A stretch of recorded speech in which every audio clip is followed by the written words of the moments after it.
Essuula eyookubiri.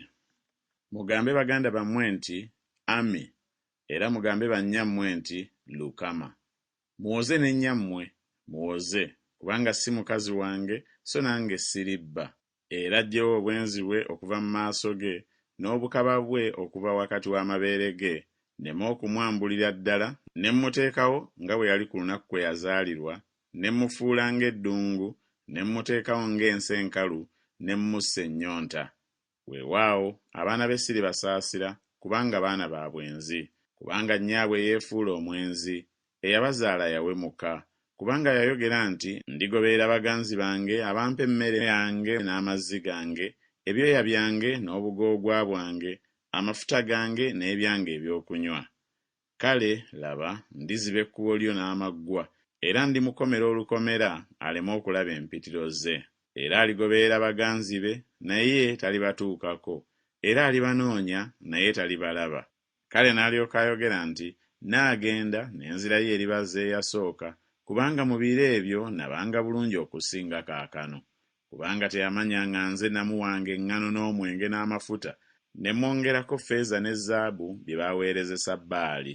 Kyendiva nkomyawo eŋŋano yange mu ntuuko zaayo, n'omwenge gwange mu kiseera kyagwo, ne nziyawo ebyoya byange n'obugoogwa bwange ebyandibisse ku nsonyi ze.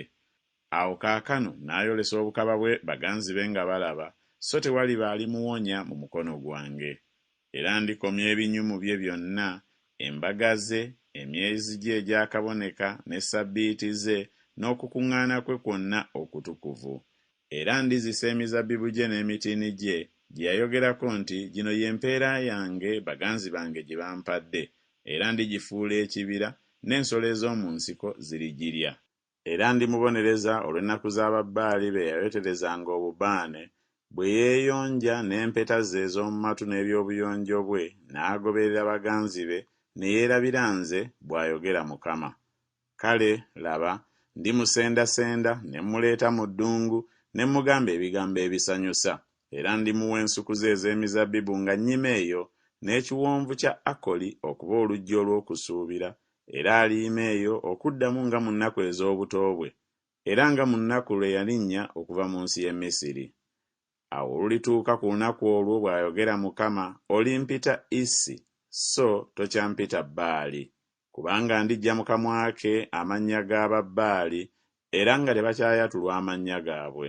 Awo ku lunaku olwo ndibalagaanira endagaano n'ensolo ez'omu nsiko n'ennyonyi ez'omu bbanga n'ebintu eby'ettaka ebyewalula, era ndimenya omutego n'ekitala n'olutalo okuva mu nsi, era ndibagalamiza mirembe.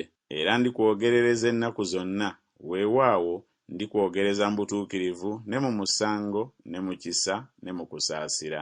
Ndikwogereza mu bwesigwa, era olimanya Mukama.